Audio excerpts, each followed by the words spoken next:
I knew my sister was jealous of my success, but brushed it off as sibling rivalry and kept supporting her and the family in every way I could. But everything went off the rails when she gave my daughter a birthday gift that I'm 38 male, the senior structural engineer at a top firm in Chicago. And my wife Megan, 35 female, is a director at a pharmaceutical company. We've got a solid 3-bedroom condo downtown. Nothing crazy luxurious, but definitely the result of years of grinding. I didn't just fall into engineering. Growing up in a small town outside Detroit, I watched our neighborhood deteriorate after the automotive plant shut down. My dad worked there for 22 years before being laid off with a pathetic severance package. He spent the next decade bouncing between retail jobs while my mom cleaned houses. Every day I watched him age a little more, beaten down by a system that treated him like he was disposable. I figured out early that I needed a skill no one could take away from me. In high school, I'd stay late in the computer lab teaching myself AutoCAD while other kids were out partying. I was good at math and liked seeing how things fit together. My guidance counselor actually laughed when I said I wanted to be an engineer. College cost money, he told me. I still remember his condescending smile. My younger sister Rachel, 36 female, has had this weird competitive thing with me since we were kids. She's divorced, no kids, and pretty damn bitter about both. Our daughter Olivia, 14 female, is smart as hell into art and music and picks up on family drama like a goddamn radar. The favoritism in our family was always obvious, though. Mom would buy Rachel new clothes while I got hand-me-downs. Rachel got a car for her 16th birthday. I got a used bike when I graduated college on scholarships I busted my ass for. Mom showed up late and left early for Rachel's graduation. Rented a whole restaurant for the party. I built everything I have from nothing. Worked construction jobs through college, lived in an apartment with 3 roommates and saved every penny. Got my engineering degree, worked my ass off, and climbed the ladder one project at a time. Now I'm a partner at my firm, but I never forgot where I came from. My first job out of college paid $42,000 with brutal hours. I was working on highway infrastructure projects, often staying on site till midnight troubleshooting foundation issues. The senior engineers would throw me the most tedious calculations, expecting me to mess up so they could prove the scholarship kid didn't belong. I'd double and triple check everything, then come back with solutions they couldn't argue with. When the 2008 recession hit, I was one of 3 engineers from a team of 12 who didn't get laid off. Not because I had connections, but because I'd become indispensable. I took on extra work without complaint, learned specialized software no one else wanted to touch, and built relationships with clients who specifically requested me for their projects. Even when I made it, I kept helping them. When Rachel's divorce left her broke 4 years ago, I paid her rent for 6 months. When Mom couldn't afford her condo fees last year, I covered them. When Rachel's car died, I bought her a new one. Did I ever get a genuine thank you? Nope, just more entitlement. And you think you're so much better than everyone. I remember the day Rachel called about her car. It was a Tuesday. I was in the middle of a crucial meeting about a skyscraper project with a major structural challenge. I stepped out to take her call because she was having an emergency. The emergency. Her 10-year-old Civic had finally died.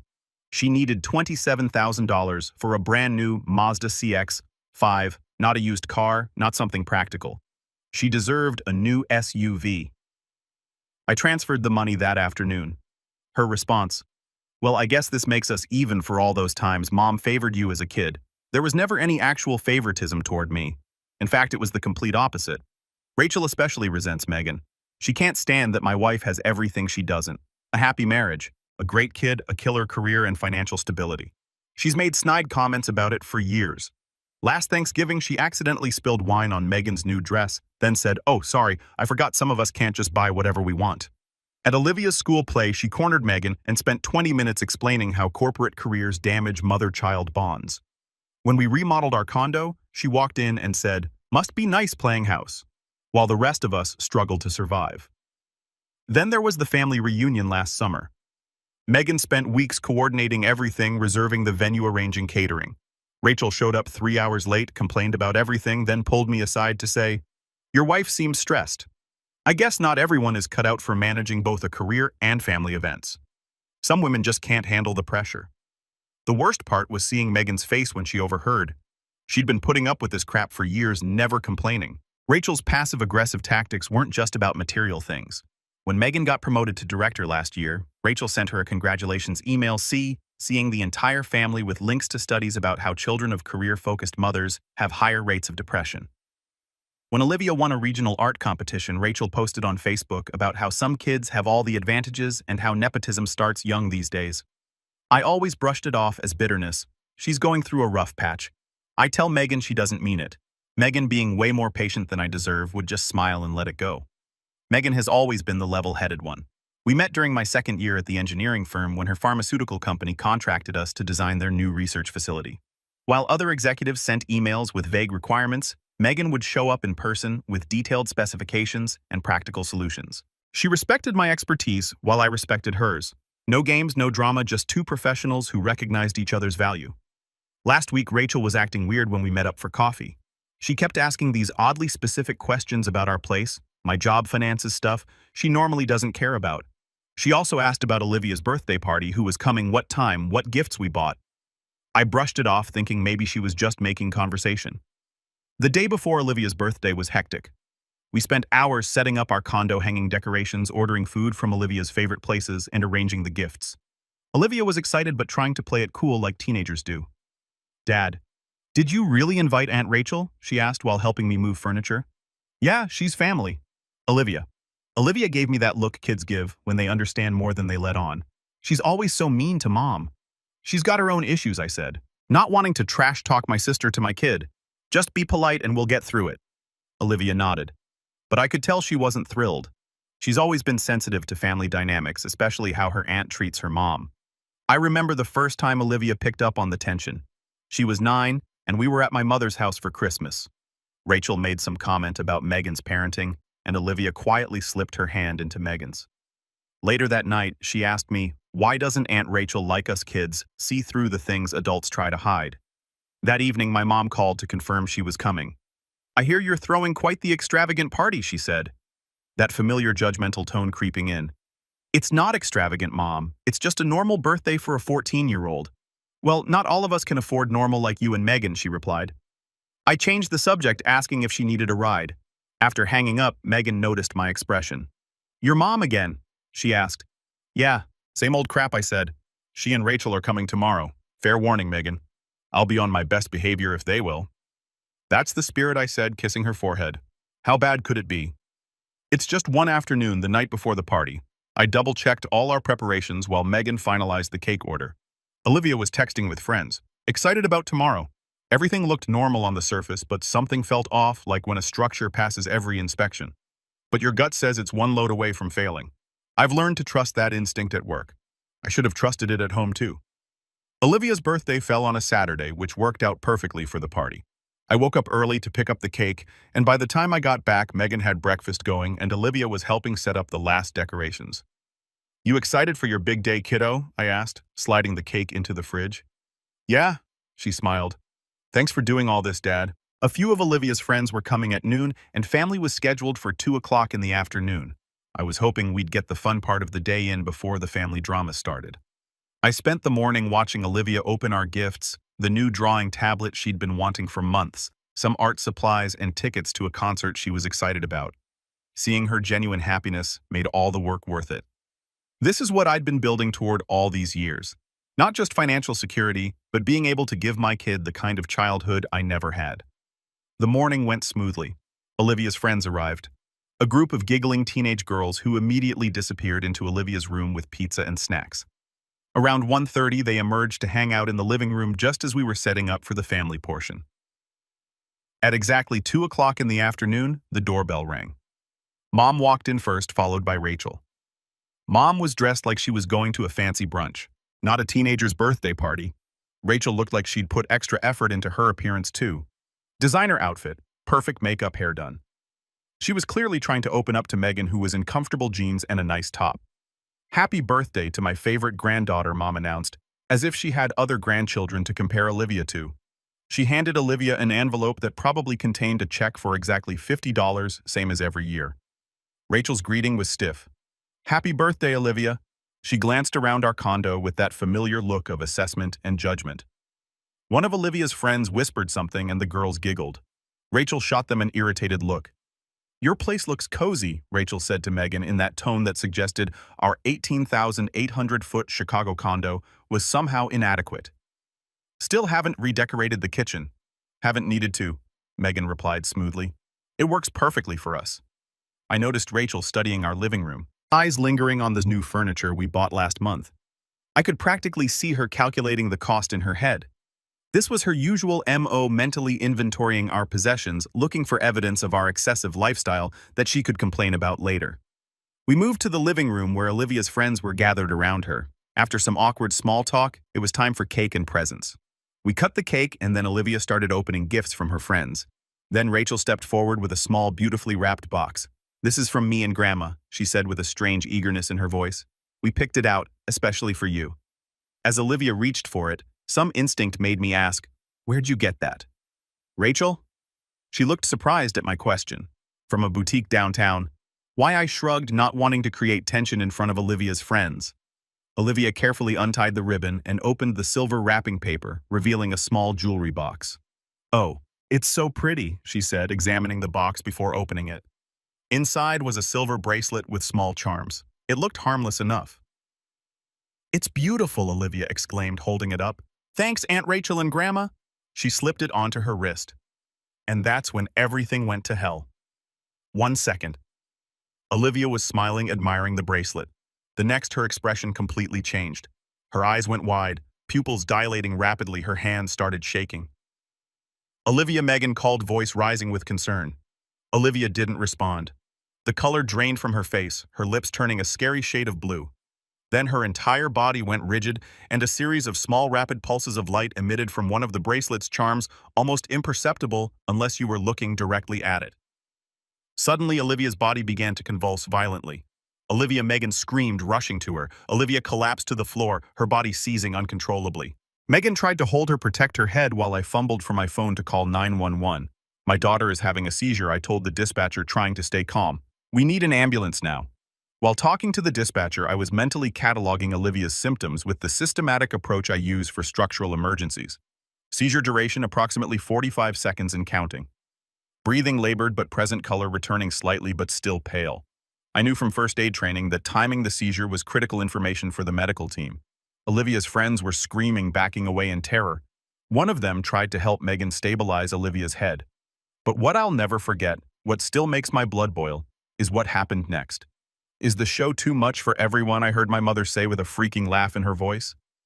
I looked up in disbelief and saw Mom covering her mouth with her hand, but her eyes were cold, almost gleaming. Next to her, Rachel said, "Not such a perfect life now, is it?" I couldn't process what I was hearing. My daughter was convulsing on the floor, possibly dying, and they were what? Enjoying it. Megan was too focused on Olivia to hear them. Thank God. Olivia's seizure continued, her breathing shallow and irregular. I grabbed the bracelet from her wrist and examined it closely. There was something odd about the back of one of the charms, a small electronic component embedded in it that definitely wasn't normal jewelry hardware. My engineering background kicked in immediately. This wasn't just a charm, it was a device. The small circular component had the precision manufacturing quality I'd recognize anywhere, and the micro-LED was barely visible but unmistakable to someone who works with technical specifications daily. The paramedics arrived within minutes. They quickly assessed Olivia and loaded her onto a stretcher. "We need to get her to the hospital immediately." One of them told us her condition isn't stable. As we were leaving with Olivia, Megan riding in the ambulance and me following in my car, I looked back at Rachel and Mom. They were standing by the window watching us. Their expressions weren't of concern or worry. They looked satisfied. That's when I knew this wasn't an accident. This was planned. Chicago Memorial was packed with Saturday afternoon emergencies. The doctors immediately took Olivia to a treatment room while Megan and I sat in the hallway holding hands and trying not to completely lose it. "She'll be okay," I kept saying, not believing it myself. Megan looked at me, eyes red. "That bracelet, there was something wrong with it, wasn't there?" "I think so," I said. There was some kind of electronic component embedded in one of the charms. I gave it to the doctors. One of Olivia's friends had come with us and her parents arrived to pick her up. The other girls had been sent home from our condo. The birthday was officially over. While we waited, I started researching seizures on my phone, looking for anything that could explain what happened. Photosensitive epilepsy came up repeatedly. Seizures triggered by specific light patterns. The pulsing from that charm suddenly made horrifying sense. Looking at medical websites, I learned that certain frequencies of flashing lights between 5 to 30 flashes per second can trigger seizures in susceptible individuals. That bracelet had been designed to hit exactly that frequency range. About an hour later, Rachel and Mom showed up. They seemed oddly calm for people whose niece and granddaughter had just been rushed to the hospital. "How is she?" Rachel asked, her concern obviously forced. "The doctors are examining her," I replied coldly. When Rachel tried to sit next to Megan, I stepped between them. "Keep your distance." "Excuse me?" Rachel acted surprised. "We're family. We're worried about her." "David?" "What's wrong with you?" Mom chimed in. "We're here because we care about Olivia." Megan stood up, rage in her eyes. "Really? Is that why you were laughing when my daughter collapsed on our floor?" "I wasn't laughing," Rachel protested. "I was in shock." The treatment room door opened and a doctor emerged, his expression serious as he approached us. "Your daughter is stable now. She had an epileptic seizure, but we've controlled it with medication. We're doing a CT scan and blood tests." "Epilepsy?" I asked. "She's never had any signs of that before." The doctor nodded. "That's why we're investigating what triggered it. We're also examining the bracelet you gave us." I noticed Rachel take a step back. Mom's eyes widened, examining it. "Why?" Mom asked, her voice suddenly shaky. The doctor turned to her. "And you are—" "Her grandmother," Mom replied stiffly. "Mr. David mentioned the seizure occurred immediately after your daughter touched this bracelet. Our preliminary examination shows something unusual about it." The doctor then spoke quietly to me and Megan. "We've called in one of our biomedical engineers to look at the device more closely. The hospital's legal team has also been notified, as this may involve intentional harm." I wasn't surprised. In engineering, we have a saying. Once is an accident, twice is coincidence, 3 times as a pattern. And the pattern here was becoming clearer by the minute. 2 hours later, the doctor returned with Olivia's test results, his expression even more serious. "We found abnormal brainwave patterns typical of a photosensitive epileptic seizure, but no structural abnormalities in your daughter's brain," he explained. "Meaning?" I asked. "Something induced the seizure," he said carefully. Our electronics technician examined the bracelet. There's a microstrobe device embedded in one of the charms that emits rapid pulses of light at frequencies known to trigger seizures in photosensitive individuals. It activated when the bracelet was moved in a certain way. The reality of what he was saying hit us like a truck. "Are you saying someone intentionally tried to hurt our daughter?" Megan's voice shook. The doctor's face hardened. "This device couldn't have been created by accident. I've contacted the police. Investigators will be here shortly." As he left, his final words hung in the air. I looked at Rachel and Mom sitting across the waiting room. Rachel was on her phone, seemingly unconcerned. Mom was flipping through a magazine. These weren't the actions of people worried about a family member in crisis. These were the actions of people watching a plan unfold. The next few hours were a blur. Detectives arrived taking statements and evidence. Rachel and Mom were questioned separately in different rooms of the hospital. Officer Dennis, a veteran cop who reminded me of my construction foreman from college, took my statement. "Walk me through exactly what happened," he said. "Notebook open." I gave him a detailed timeline, being precise about the sequence of events like I would in a structural failure analysis. The seizure began approximately 12 seconds after she put on the bracelet. I noticed light pulses coming from one of the charms. The seizure lasted around 3 minutes before the paramedics arrived. "And did you notice anything unusual about your sister's behavior before or during the incident?" he asked. She seemed unusually interested in the party details when we spoke last week. And when Olivia collapsed, she didn't seem surprised or concerned. In fact, she made a comment about our perfect life not being so perfect anymore. The officer's expression remained neutral, but he wrote everything down meticulously. Olivia regained consciousness, confused and weak, but alive. I've never felt such relief mixed with such rage. The detective, a no-nonsense cop with 20 years on the force, met with us in a small hospital conference room. "Have they said anything?" Megan asked, her voice raw. "Your mother-in-law initially denied everything, claiming it was just a normal bracelet," the detective explained. "But the evidence is overwhelming. The technician confirmed the device was professionally made and deliberately installed." "And Rachel?" I asked. "She's still denying involvement, claiming she bought it from a boutique downtown. We're checking security footage and credit card records." Olivia was kept overnight for observation. Megan stayed with her while I went home to clean up the condo and deal with the aftermath of the ruined party. The whole time, I kept turning over what had happened, trying to make sense of it. The next morning, I returned to the hospital to find Megan sitting with Olivia, who was awake and looking much better. The doctors confirmed she would make a full recovery with no lasting damage. Later that afternoon, the detective called and asked us to come to the station. Rachel had finally broken down under questioning. Megan stayed with Olivia while I went downtown. I was led into an observation room where I could watch Rachel's interrogation through a one-way mirror. She looked terrible.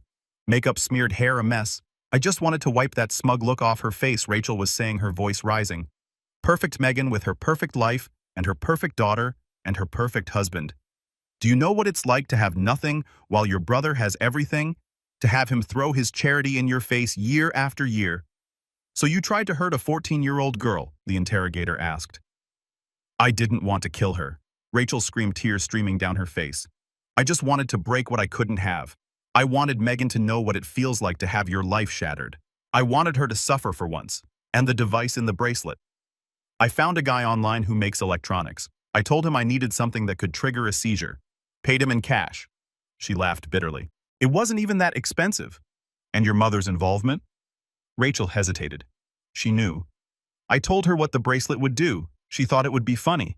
Teach them a lesson about flaunting their perfect life. She said Olivia would be fine, just scared.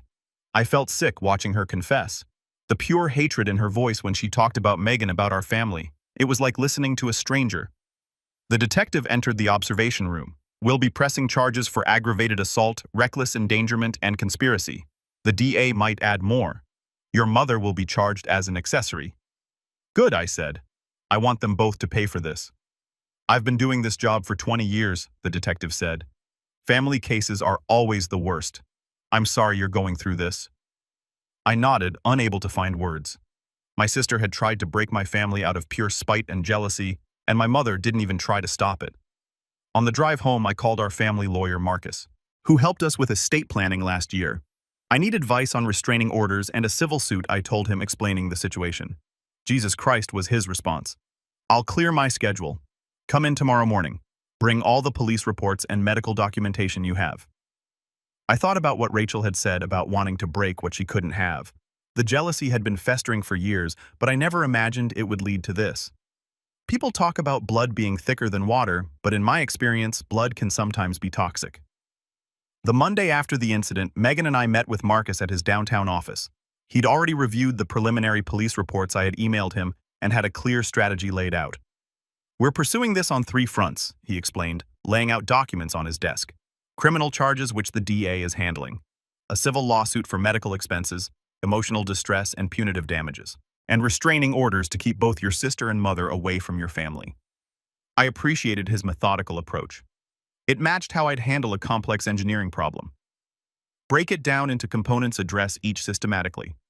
What kind of sentence are we looking at for the criminal charges, Megan asked. Aggravated assault with intent to cause bodily harm carries a 2 to 10-year sentence in Illinois. Marcus explained, add conspiracy, child endangerment, and the premeditated nature of the attack. We're likely looking at the higher end of that range for Rachel. And my mother, I asked, as an accessory, probably 1 to 3 years, but given her age and lack of prior record, she might get probation, he added, seeing my expression harden. The civil penalties will hit them both hard. He pulled out a damage assessment form. Medical expenses are just the beginning. We'll claim emotional distress trauma requiring therapy, loss of quality of life, and punitive damages. Given the deliberate nature of the attack on a minor, we could be looking at a judgment in the high 6 figures. They don't have that kind of money, I said. Marcus nodded. Exactly. Which means liens on any assets they own, garnishment of future wages, and essentially financial ruin. They'll be paying this off for the rest of their lives. There was a certain cold satisfaction in that. Rachel and Mom had tried to destroy what I'd built. Now they'd lose everything they had. The legal process moved surprisingly quickly. The evidence was overwhelming. The modified bracelet, Rachel's confession, the medical reports, and the electronics expert's testimony about the device's deliberate design.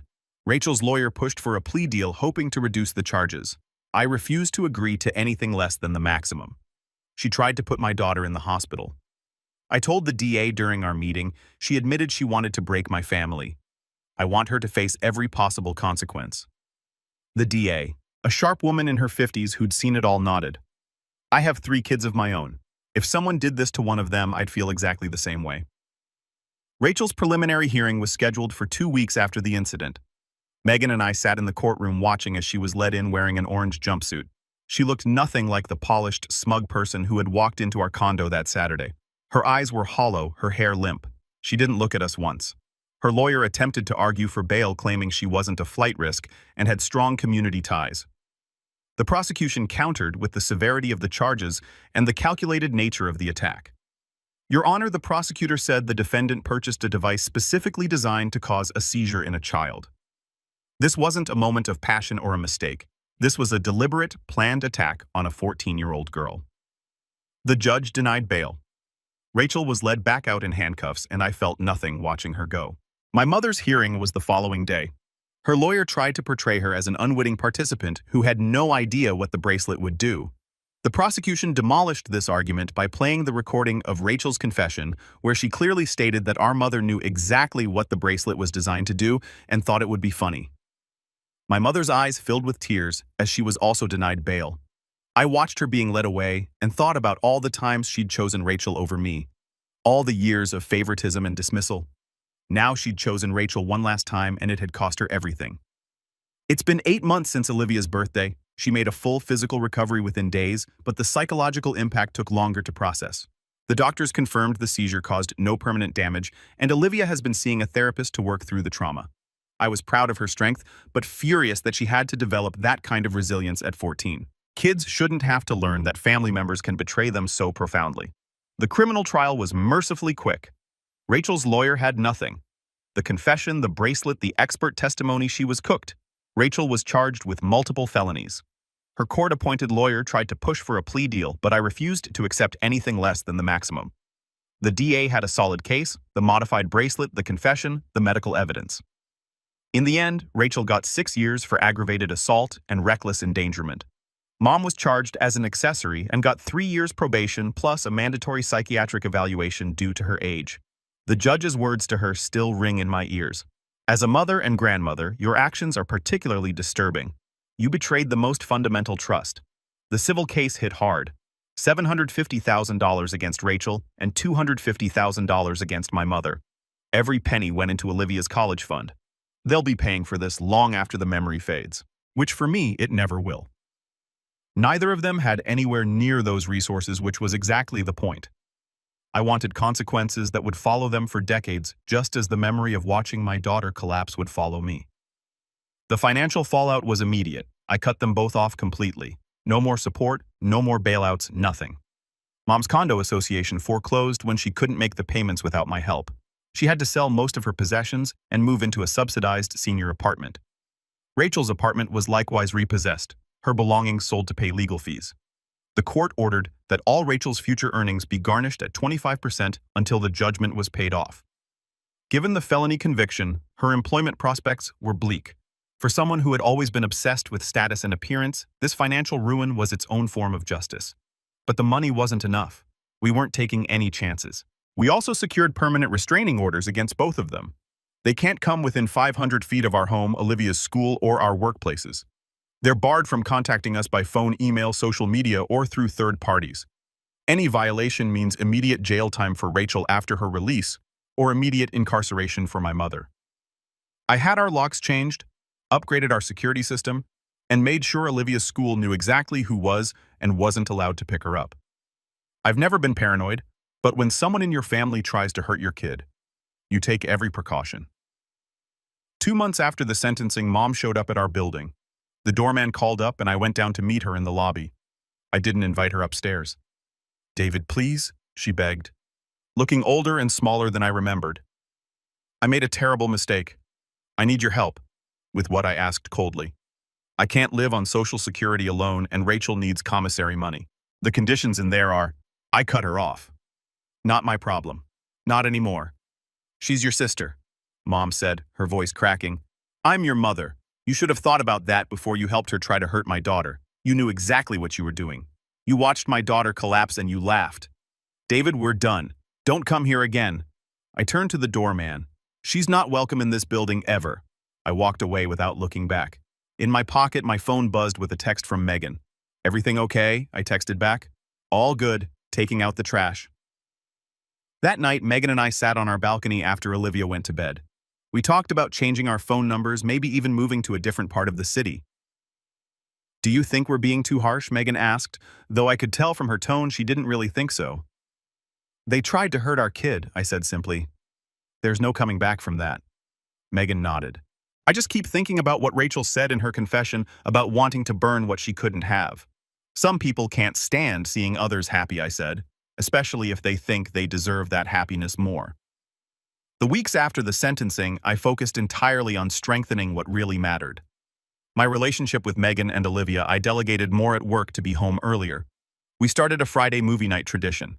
Megan and I took turns helping Olivia with her art projects. We became even more deliberate about building the kind of family bond that Rachel had tried to destroy. The legal fallout continued for months. Rachel's public defender filed appeal after appeal, all denied. My mother attempted to contact us through distant relatives, former neighbors, even Megan's colleagues. Each time we reinforced the boundaries, documented the violations, and moved on. I've thought a lot about family since then, about how we're conditioned to forgive family members for things we'd never tolerate from anyone else, about how we're supposed to maintain these relationships just because of shared DNA. Screw that. We rebuilt our lives without them, and it's been better than I expected. Olivia is doing great in school and with her friends. Megan got promoted at work. I landed a major new client. We took a long vacation to Europe this summer, something we'd always talked about but never prioritized. Sometimes I think about Rachel sitting in her cell or Mom alone in her tiny apartment. I wonder if they ever truly regret what they did or if they just regret getting caught. I wonder if they understand what they lost. But mostly I don't think about them at all. A few colleagues questioned my decision to cut off my family completely. Blood is blood, one said during lunch. Eventually, you'll have to forgive them. Would you forgive someone who deliberately tried to put your kid in the hospital, I asked. He had no answer. That's the thing about family. People have this idealized notion that it's sacred, that blood ties should override everything else. But in reality, family should be held to a higher standard, not a lower one. The people who are supposed to love you the most should be the least likely to hurt you, not the most. Family isn't about blood. It's about who shows up, who supports you, who wants the best for you. It's about who would never, ever hurt you just to make themselves feel better. Olivia doesn't wear bracelets anymore. Can't blame her. But she's got this necklace Megan and I bought her for her 15th birthday last month. Olivia wears it every day. That's family.